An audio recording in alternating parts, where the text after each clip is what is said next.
করতেছে না, এখন এই মিডিয়া তাদের কাছে বোঝা হয়ে গেছে, এখন ঘুরে ঘুরে সরাই দিচ্ছে, এখন এগুলো রাখতে চাচ্ছে না। আমরা সবাই দেখি আলহামদুলিল্লাহ, আল্লাহ বিদআতকে তুমি কুরবানি করে দাও আল্লাহ, সুন্নাতকে তুমি বিদআত দান করো আল্লাহ, কুফর শিরককে একেবারে মাটির নিচে দাফন করে দাও আল্লাহ, সুন্নাত আর তাওহীদকে তুমি উঁচু করে দাও আল্লাহ। আমরা চাই বিদআতের ব্যাপারে কোনো আপোষ আছে আপনাদের? শিরকের ব্যাপারে কোনো আপোষ আছে? আকীদার ব্যাপারে কোনো ছাড় আছে? কোনো ছাড় নাই। আপনি ছোটখাটো বললেও আমরা ছোটখাটো বলি না, কেননা মুহাম্মদ সাল্লাল্লাহু আলাইহি ওয়াসাল্লাম একটা দাসী, একটা কাঁধে নিয়ে একটা মানুষকে একটা প্রশ্নের কারণে তিনি বলতেছেন যে মহিলাকে মুক্ত করে দাও, সে মহিলা এই প্রশ্নগুলো যেমন তেমন প্রশ্ন হতে পারে না। আর এই প্রশ্নটা না জেনেই আমাদের এই দেশের শত শত হাজার হাজার মুফতি আল্লাহ কি ছেড়ে না কবর চলে যাচ্ছে, 60 বছর পরে যাচ্ছে না, আল্লাহ কোথায় এরকম এখন জানে না। এটা কি একটা ব্যর্থতা কি আপনার? খুব ব্যর্থতা। যেই প্রশ্নটা ছিল তাওহীদের, যেই প্রশ্ন ছিল বিশুদ্ধ আকীদা, এই প্রশ্নগুলো নাস্তিকদের প্রশ্ন, এসব প্রশ্ন করা যাবে না আল্লাহকে নিয়ে। তো এইভাবে আমরা দিন ধর্ম চালিয়েছি একটা লম্বা সময়, এখন আমরা দেখতেছি স্বচ্ছ দিন ধর্ম আলাদা, আলহামদুলিল্লাহ। আমরা প্রথমে শুকরিয়া আদায় করি আল্লাহ, আমরা মানুষ, আলহামদুলিল্লাহ বলেন। দ্বিতীয় শুকরিয়া আমরা যেমন তেমন মানুষ না, আমরা মুসলমান মানুষ। 3 নম্বর শুকরিয়া আমরা চিশতিয়া, শামিলিয়া, নকশবন্দিয়া মুসলমান না গো আল্লাহ, আমরা বিশুদ্ধ আকীদার মুসলমান। শুধু মুসলমানের জন্য হলাম গতানুগতিক, আর সেই মুসলমান হওয়ার পর যদি তোমাকেই না চিনে, তোমার নবীকে না চিনে যদি কবরে যেতাম, বিপদ বেশি না? আমি ঘন ঘন বারবার বলি, আপনি রাগ করে তো এইভাবে দাওয়াত ঠেকাতে পারবেন না ইনশাআল্লাহ। আপনি রাগ করে চিল্লাচিল্লি করে কান্নাকাটি করে তো এইভাবে দাওয়াত ঠেকাতে পারবেন না। আপনাকে ঠেকাতে হবে কোরআন এবং সহিহ হাদিসের দাওয়াত দিয়ে, তাহলে বোঝা যাবে যে ভুল কি আর সঠিক কি ইনশাআল্লাহ, তাই কিনা? এইটা বাস্তবতা। এখন মানুষ সঠিক বুঝতে পারতেছে, আপনি মনে কষ্ট নেন না। এমন এমন গ্রামে শুনতেছি এখানে 50টার উপরে সহিহ আকীদার যুবক ছেলে আছে, অথচ আমরা শুদ্ধ হয়ে যাচ্ছে। বলে কি এই গ্রামে ঠাকুর বাদ দিলে কিছু থাকে না? যদি আমার এই শব্দটা নিয়ে কেউ কেউ বলে এইগুলো বলো ঠাকুর বলবো না, তুমি মানুষকে পীর বলে যে পরিবার সম্মান দিতে চাচ্ছ, আমাকে ঠাকুর বলে আর তার মান বাড়ানো দেখবে। কেন এই শব্দ কিন্তু আমার না, ঠাকুরকে বাংলায় ঠিক, কিন্তু এই শব্দ আরবিতে বানানি হয় না। তাহলে আমি কিন্তু চেষ্টা করি সবসময় ঠাকুর বলা, অসুবিধা আছে আপনাদের? তো ঠাকুর মনে করতেছে যে সব মানুষ যদি আল্লাহকেই তার সকল প্রয়োজনের কথা বলে, তাহলে আমিও তো দরবারে বসে আছি 30-40 বছর 50 বছর, আমার কি থাকে? তাই হচ্ছে এই পরিস্থিতি মানুষের ভিতরে। আল্লাহ তুমি ঠাকুরদের ধ্বংস করে দিয়ে তোমার নবীর সুন্নাহ এই জমিনে কায়েম হওয়ার তৌফিক দাও আল্লাহ। আপনাকে চিন্তিত না খুশি বলেন তো?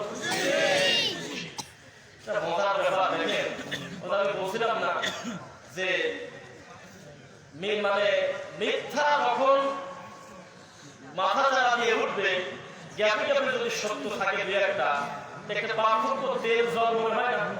মনে হয় তেল আর জল।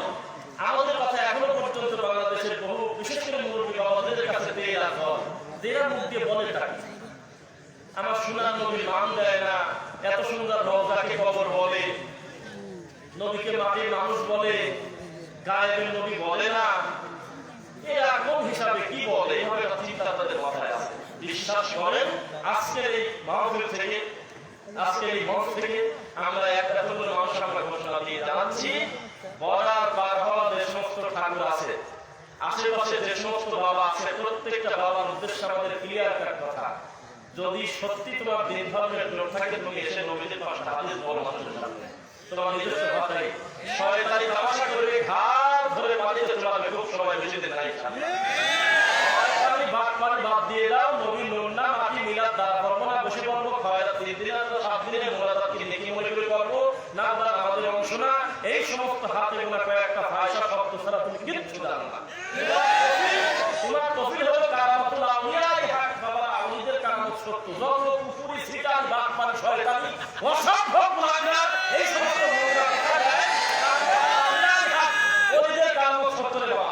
আর যেটা হলো নবীজি সুন্নাহকে কুরবানি করে তার নাম দেশে বেদাতে হাসানা।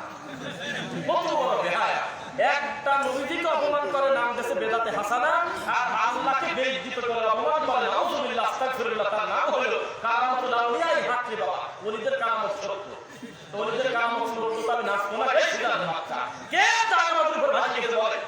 তোমার দাদাও তো বলেছে যে আমার দাদা হলো জাহান্নামের উপর দিয়ে ভাসি চলে গেছে। ও বাবা তোমার বাবা বলছে তুমি বলতেছো আসলে ভাসি গেছে কে আর দেখছে কে দুই চোখ দিয়ে এটা কেউ পারে না। আমরা ছোটবেলা থেকে একটা গল্প শুনতেছি অমুকের পেট থেকে নাকি একটা সাপ বের হয়েছিল একটা মহিলা। তো তার নাকি আরো একটা ছেলে ছিল। এখন জমি ভাগ করার সময় খালি মানুষ ভাগ হয় না, কিছুতেই চার ভাগ হয় না। কেন? ওই যে পেটে থেকে একটা সাপ বাড়াচ্ছে। যেই বলে যে কার মেয়ে কার ছেলে বউ কার মেয়ে কার বাড়ি কোন মহিলা তার পরে খালি পেটে আছে। তো তোমার কারণ সব শয়তানি মিথ্যা কথা, ওই বোতল ফাটানোর গল্প মোটি বাদে কথা। কেননা কার বোতল ফাটছে এই কথা কেউ কারণ আমার নিজস্ব বোতল ফাটে গেছে। খালি বলে বাবার বোতলের ফুট ঠেলে বোতলই ফাটে গেছে। কার বোতল মালিক নাই নাই মালিক। এদেশে বিশ্বাস করেন আপনি ধর্ম মনে করে যেটা চালাচ্ছেন যে ভ্রান্ত আকীদা নিয়ে তার 99% 99.99% এর কোনো তলাই নাই, দেখা হয় না। এই দেশের মানুষ আল্লাহকে চেনে না। এই দেশের মানুষ টাকুর উপরে কাপড় পরতে হয় তা জানে না। এই লোকের বলে যে দেশের মানুষ এখনো পর্যন্ত আব্বার জন্য রব্বির হামহুমা কামা রাব্বায়ানি সগীরা এই কথাটা আল্লাহকে বললে আল্লাহ খুশি হয় এই শব্দটা জানে না। এই লোককে বলতেছে যে মিয়া বলো না এটা শয়তানি করতেছে না। সময় আসতেছে পাগলামি করে তো কোনো ব্যাপার না। বহু জায়গা পূজা বাদ গেছে না, বহু জায়গা আর পূজা করতেছে না। তুমি চিন্তা করো না, তোমার জায়গাটা জায়গায় ছেড়ে দেবো আমরা ইনশাআল্লাহ। বাংলাদেশে বহু গুরুত্বপূর্ণ দায়ী তৈরি হয়ে গেছে।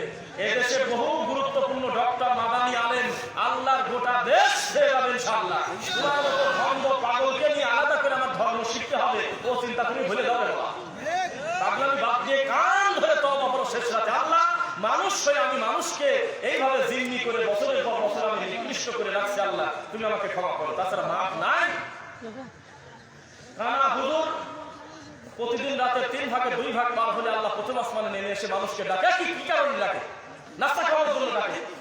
একই কথা বলতেছে তোমার কি সমস্যা আমাকে বলো। আর ওই সময় তুমি মানুষের কাছে রোমাল ছাড়িয়ে মুরিদ করে নি 30টা বছর লোকটাকে নাকে ধরে দিয়ে ঘোরাচ্ছ। এই লোক আল্লাহকে চিনবে না। বানি ইসরায়েলের ভিতরে একটা লোক 100টা মার্ডার করে লোকটা ক্ষমা পায়। কি কারণে ক্ষমা পায় কেউ বলেন দেখি? 100টা মানুষ হত্যা করা কম পাপ না বড় পাপ? মান কতালা নাফসান বিগাইরি নাফসিন আও ফাসাদিন ফিল আরদ ফাকান্নামা কতালান নাসা জামিআ। একজন নিরপরাধ মানুষ নট অনলি মুসলিম বা মুসলিম যে কেউ হতে পারে আইয়ান যে কোন মানুষ যদি কোন মানুষকে কেউ হত্যা করে কতালান নাসা জামিআ সে যেন সারা পৃথিবীর সকল মানুষকে হত্যা করে দিয়েছে। একজন মানুষকে হত্যা করলে যদি এত অপরাধ হয় 100টা হত্যাকারী আল্লাহর কাছ থেকে ক্ষমা পায়। কারণটা কি কেন জানা থাকলে বলেন? আমি প্রশ্ন লিখছি জানা নাই। ক্ষমা শুনবেন তো ইনশাআল্লাহ। একটা মাত্র কারণ। কেন? ওই লোকটা 100টা মানুষ হত্যা করেছিল এই কথা ঠিক, তবে মরার আগে এই সিদ্ধান্ত লোকটা নিয়েছিল যে আমি 100টা মার্ডার কেসের আসামি এই কথা যেমন সত্য, আমাকে যদি কেউ ক্ষমা করতে পারে সে আছে সত্য মাসমান করে। এইভাবে হাত ঘুরে বাবা ঠাকুর পূজা করতে যায় নাই, এই জন্য আল্লাহ করে দিলাম তো ক্ষমা করে। এই কথাটা মিথ্যা না সত্য? এই কথাটা মুখের ভাষা কার? মুহাম্মদ সাল্লাল্লাহু আলাইহি ওয়াসাল্লাম। এই ঘটনা কোন সময়? বানি ইসরাইল সব জানেন। এর চাইতে বড় টপিক এই বাংলাদেশের কোন বেদাতি আছে যে মানুষ হত্যা করতে 100টা সে লোক যদি আল্লাহর দয়া থেকে নিরাশ না হয়ে আল্লাহর কাছ থেকে ক্ষমা পায়, আমরা আমাদের পাপের কথা সরাসরি আল্লাহকে বলতে পারি না। মানুষ মুশরিক হচ্ছে কত সহজেই দিতে আমরা বলি একটা হিন্দু জাহান্নামে গেলে শুনতে হয়। কেন? ও এখনো সিদ্ধান্ত নেয় সবচেয়ে মোটা ভগবান কোনটা। ভারত এত প্রদেশ, এখন এক প্রদেশের ভগবানের নাম অন্য প্রদেশে বহু জায়গায় শোনাই যায়। এক এক জায়গায় এক এক ভগবান প্রসিদ্ধ লাভ করছে। বোঝা যাচ্ছে নাকি? তামিলেশ্বরীরা সেখানকার মানুষ তাদের রবকে যে নামে ডাকে, কলকাতার মানুষ কিন্তু একই নামে ডাকে না। তাদের কাছে অন্য ভগবানটা মাকে পাশে ভালো। তার মানে কি হিন্দু মরে যাচ্ছে তবু কিন্তু এখনো বুঝতে পারলো না আদৌ মূল ভগবান কোনটা নাকি? খ্রিস্টান কেন বসে ওই যে ইসলামকে বেশি ভালো অস্ট্রেলিয়া বলে ইসলাম হলে আল্লাহ ছেড়ে আমার ভাই চলে এসেছে বুলাঙ্গা তাওহীদি নাম দিয়ে আল্লাহর ঘরটা পুরো ভেঙে দিয়েছে। আস্তাগফিরুল্লাহ। আর আমার ভাইকে আল্লাহ আপনার পরিশ্রমের মাধ্যমে তাকে বিশেষ ভালো কাজের সঙ্গে জড়িত রাখছে। আল্লাহ যে কথা বলতেছিলাম কি আল্লাহ বলতেছিলাম মোটা মোটা হ্যাঁ মোটা ভগবান তো বলি ও ভগবান। তো আমরা হিন্দু কেন মুশরিক আমরা জানি, কেন উনি বলতেছে যে সৃষ্টিকর্তা একজন না, কোন আল্লাহ তার কাছে থেকে নেই, তিনি বোঝাতে চাচ্ছে 33 কোটি দেবতা, তাই না? খ্রিস্টান কেন মুশরিক, ইসলামকে বেশি ভালোবাসতে দেয় বলছে আল্লাহ ছেলে। মরিয়ম হলো এই বিশ্বের মাটির উপরে সম্মানিত একজন মহিলার ভিতরে একজন মহিলা, অসুবিধা আছে আমাদের মাঝে, এই মহিলাকে বেশি ভালোবাসতে দেয় বলছে আমাদের মরিয়ম এতই ভালো, মরিয়ম হলো আল্লাহ বউ। বৌদ্ধরা কেন মুশরিক, ওই যে গৌতম বুদ্ধকে প্রায় আমার নবী মুহাম্মদ সাল্লাল্লাহু আলাইহি ওয়াসাল্লামকে ভুলে গেছে। ইহুদিরা কেন মুশরিক, উযাইর আলাইহিস সালামকে চূড়ান্ত মনে করে আল্লাহ ছেড়ে দেওয়া সাথে তো সাথে রাসূলের কোনো কথা তার কাছে দাম নাই, বুঝা যাচ্ছে নাকি? প্রত্যেকে মুশরিক হওয়ার স্পষ্ট কারণ আছে, আছে কিনা? কিন্তু মুসলমান মুশরিক হওয়ার স্পষ্ট কারণ আমাদের বোঝে না কি? আমাদের যিনি তৈরি করেছেন তিনি আমাদেরকে বলতেছেন তোমরা কালে অবশ্যই এটা অস্বীকার করবে না, তোমরা ঈমান আনছো তাও স্বীকার করলাম, এরপরেও তোমরা অধিকাংশ লোকের মুশরিক। একটা মুসলমানের জন্য মুশরিক এটা ভয়াবহ শব্দ, বুঝা যাচ্ছে না? একটা মুসলমানের জন্য আল্লাহর হকে মুশরিকের চাইতে খারাপ শব্দ নাই। রাসূল সাল্লাল্লাহু আলাইহি ওয়াসাল্লামের সুন্নাহর ক্ষেত্রে বিদআতের চাইতে ভয়াবহ শব্দ নাই, আছে কি? এই মুশরিক অধিকাংশ লোক কালেমা পড়ার পরে খেয়াল করেন একটা বললেই বুঝবেন, এর মাঝখানে একটা ব্যক্তি বসা রাখছে, মাঝখানে কাউকে বসায় রাখছে, সরাসরি তার রক্ত কিছু বলা যাচ্ছে না, বোঝা যাচ্ছে কিনা? আল্লাহ এবং বান্দার মাঝে মধ্যস্থতা তৈরি করে একটা ব্যক্তি বসায় রাখছে, একটা জায়গা বসায় রেখে তার কাছ থেকে মঙ্গল নিতে চাচ্ছে। আলহামদুলিল্লাহ। এদেশে ভাস্কর্য সম্পর্কে বহু কথা হয়নি, ভাস্কর্য সম্পর্কে প্রত্যেকটা মসজিদের ইমাম জুমার খুতবায় হোক মাহফিলে হোক অন্তত 2টা লাইন কথা বলছে, কিন্তু কোন ভাষা বলা হয়নি। আমার দুঃখ সকল হুজুর এক জায়গা হয়ে যেই গতিতে ভাস্কর্যের ব্যাপারে লাগলো, তারা রাতারাতি এক জায়গা হয়ে এই কুতুব কবরের ব্যাপারে কথা বলে গেল। কেননা এদেশে তো যে আরো 1 কোটি মন্দির হয়, তবুও কোনো মুসলমান এইটা মনে করবে না যে ভাবছিলাম এই মন্দিরটা দেখতে সুন্দর, এখান থেকে আলাদা করে মঙ্গল নিতে যায়, কোনো মুসলমান তা মনে করে না। এটা তাদের ইবাদত খানাই মনে করে, বোঝা যাচ্ছে নাকি? যাচ্ছে নাকি? কোন খ্রিস্টান গির্জালয়ে কোন মুসলমান কল্যাণ নিতে যায় না, মনে করে এটা ওদের ইবাদত খানা, এটা আমাদের কিছু না। কিন্তু যখন একটা হুজুর, যখন একটা মুসলমান একটা কবরকে সামান্য একটু উঁচু করে, একটু 2-4টা মোমবাতি দেয়, হাজার হাজার মানুষের ঈমান হারানোর পরিবেশ করে দেয়। এত বাবা 4 লাখ রেডি, হুজুরের নারায়ে তাকবীরে 4 লাখ লোক রেডি, 4 লাখ লোক রেডি হয়ে গেছে, একটা লোকের মুখে এই কথা নাই মানুষ খোদা বন্ধ করতে হবে, আর যারা আমার মতো কবর টানি উঁচু করছে এই কবরটা বাইরে হানি সমান করা কেউ বলে। অথচ জরুরি ভাস্কর্য আগে সরানো না এই উঁচু কবর আগে সরানো,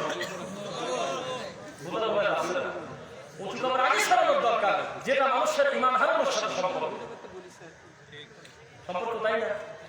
এদেশে বহু হিন্দু আছে, আমাকে কোনোদিন বাধ্য করে নাই যে আমাদের মন্দিরে এদেশে কোন খ্রিস্টানের এই সাহসী হয়নি কোন মুসলমানকে ডেকে নিয়ে এসে যে আমাদের ঘরের কাছে কিছু বলে, তা কোনোদিনও বলে না। আপনার কেন আপনি করেন? কিন্তু রাত দিন তেল সুরে শুকে যাচ্ছে, রাত দিন নিরপরাধ সহজ সরল মানুষকে বেঈমান বানানোর দায়িত্ব নিয়েছে তারা কবর মাজারকে ডাকি বড়। দেখেন মুহাম্মদ সাল্লাল্লাহু আলাইহি ওয়াসাল্লাম সহিহ মুসলিমের হাদিস তিনি বলতেছে তার জামাইকে, এরকম জামাই কি মাটির উপরে আর কারো আছে আলীর মতো দামি জামাই? তাকে বলতেছে তুমি উঁচু কবর রাখো না, সমান করে দাও বলে এটা বলে নাই, বলে কেউ মুখ দিয়ে আমার জানা হচ্ছে কোনো বেদাতি কোনো কেউ বলে নাই যে নবীর এই হাদিসটা জাল, কেউ বলে, সবাই স্বীকার করে।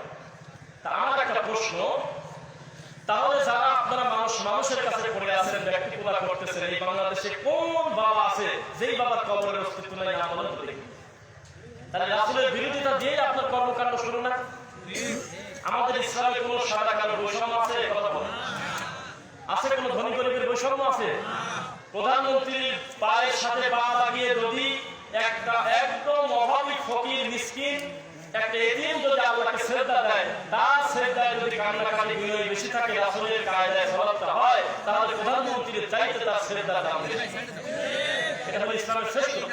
এই সরলমনা মানুষদেরকে টানি নিয়ে কবরের কাছে ঢোকা আছে, যেটার সাথে ঈমান হারানো সম্ভব। আলহামদুলিল্লাহ, ওইখানে দেন সময় আসতেছে ইনশাআল্লাহ। দূর থেকে চেঁচামেচি করে কান্নাকাটি করে কোনো লাভ হবে না। কে জানি বলেই ফেললো, ইউটিউব খুললেই খালি ওদের ওনাদের কথাবার্তা। টেনশনে শুয়ে যাচ্ছে। নাম্বারকে নাম বলেন না, কয়েকদিন আগে যাদের দাপটে যাদের বক্তব্যের ভিড়ে গ্যাপে গ্যাপে দুই চার কথা বলার সুযোগ পাচ্ছিলাম না, আজ 2-3 মাস হয়ে যাচ্ছে তাদের দুই চারটা মাহফিলে চোখে পড়ছে ওই নাই, এসব নাই তার নাই বেজ্জিত করে শাস্তি দেখে। আল্লাহ শুকরিয়া আমরা বলি, আল্লাহ বিদআতকে আমরা ওই রকম ভাবে অপছন্দ করি, নাপাকি ময়লা জিনিসকে আমরা যেভাবে অপছন্দ করি তার থেকে বেশি। নাপাকি লাগলে পরিষ্কার করলে পাক হয় না, আর বেদাতি বয়স যত বাড়ানো বিগড়ে যায় আর বেদাত ভর্তি করে, তাই করে কিনা?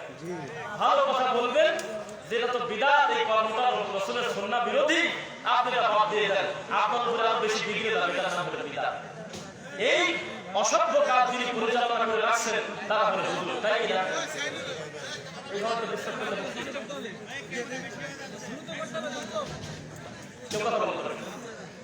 আল্লাহ আমাদের তুমি সর্বদা কল্যাণের উপর প্রতিষ্ঠিত রাখো, আল্লাহুম্মা আমিন। আপনি কি কথা বলবেন না, যে যেখানে আছেন নিজে বসে বলেন ইনশাআল্লাহ।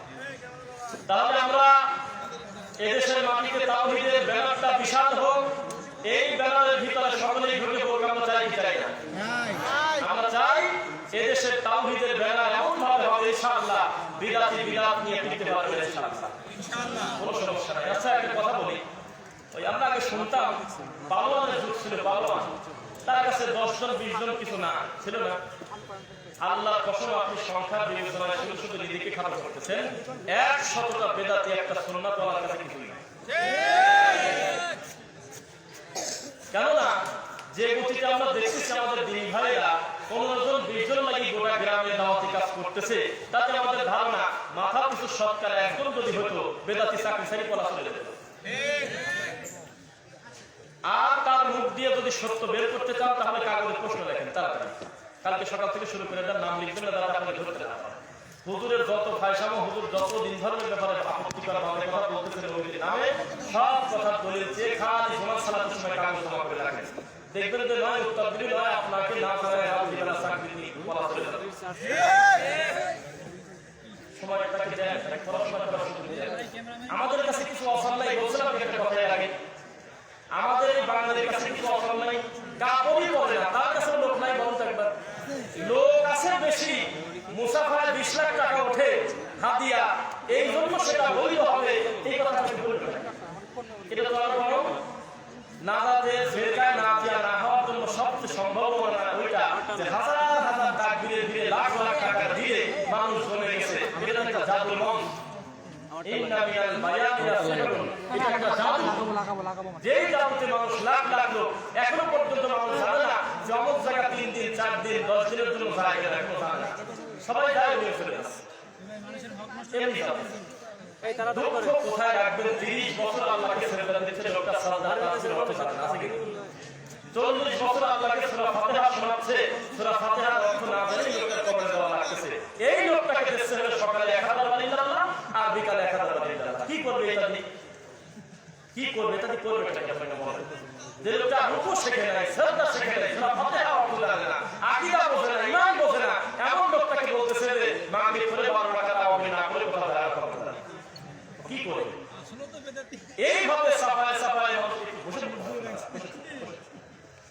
এইভাবে আমরা ইবাদতটাকে ভাগ করছি। আপনাদের কাছে একটা প্রশ্ন করে দেখি, খুব বিচক্ষণ উত্তর দেন।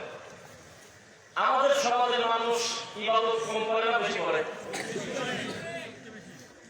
ইবাদত যথেষ্ট আছে, ইবাদত নাই মানে প্রচুর ইবাদত আছে। ইবাদত এত বেশি যে 20 রাকাত এই রাত্রে, ওই রাত্রে আরো 18 রাকাত। ইবাদত কিন্তু কম নাই। প্রতিদিন আওয়ামী 12 রাকাত, এটা কি কম হলো? প্রতিদিন 4000 বার ইল্লাল্লাহ জিকির, ভালো মতো বড় কথা, কিন্তু এগুলো ইবাদত মনে করে করতেছে না। ইবাদত প্রচুর হয়ে আছে, কিন্তু আমরা চাচ্ছি এই সব পরিপালা চলে যায়, গিয়ে রাসূলের শুধু সুন্নাহটা ঠিক বলেন ইনশাআল্লাহ। এখন যখন আমরা এটা বেদাত বলি, ওটা বেদাত বলি, এটা বেদাত বলি, উনি মনে করে সব যদি বেদাত হয় তো আসলে টাকা বলেন। আপনি যখন একটা লোককে বললেন যে এটা খুবই সুন্নি শাসক মুসলিম, এটা বেদাত, আপনি একজনকে বললেন যে বলে তাওহীদ দিছেন শিরক, আপনি বললেন যে এটা ঠিক না, বলতেছে তাও বিভিন্ন জিনিস খালি অজুহাত করে যাচ্ছে। আমি আপনাকে একটা কথা বলি, টাকা আমার দিকে আপনারা ফরজ সালাতের পর সম্মিলিত মুনাজাত উঠে যাক, এটা চান না? আরেকটা জিনিস আমরা আরেকটা চাচ্ছেন যে এই বিদআত উঠে যাক, আমি তার চাইতে বেশি করতে চাই আল্লাহ, এই খারাপ দিলে সেই বিদআতটা উঠে যায়, ওখানে তোমার নবীর মাসনুন দোয়া লাগাবো। বিদআতি মনে করতেছে আমরা এগুলোর বিরোধিতা করতেছি, দেশের লোকজন তাবিজ নেওয়া বাদ দিলে মনে বাঁচে গেলাম, আমার কি লাভ আছে? তাবিজ নেওয়া বাদ দিয়ে দিলে এই লোকটা শিরক থেকে বাঁচে গেল, এই তো আমাদের আল্লাহর কাছে চাওয়া, এই তো আমাদের চাওয়া। সম্মিলিত মুনাজাত উঠে গেলে আমাদের অসুবিধা কি? সুবিধা কি? আমাদের দুনিয়ার কোনো সুবিধা নেই। আমরা চাচ্ছি নবীজির ডানে বামে সালাম ফেরানোর পর যে লম্বা অধ্যায়ের দোয়া, তোমার মুনাজাতের ভিড়ে আল্লাহ নবীজির সেখানে দোয়াটা ঢেকে গেছে, ওইটা আজকে আবার চালু হয়ে যাবে, এইটা আমরা চাই। বুঝা ঠিক আছে? আমরা শুধু বেদাত উঠে যাক, শিরক উঠে যাক, এইটা চাই না। ওখানে এসে আল্লাহ তাওহীদ জায়গা পাক, নবী মুহাম্মদ সাল্লাল্লাহু আলাইহি ওয়াসাল্লামের সুন্নাহ জায়গা পাক, এইটা আমরা চাই ইনশাআল্লাহ। তাই চাই না?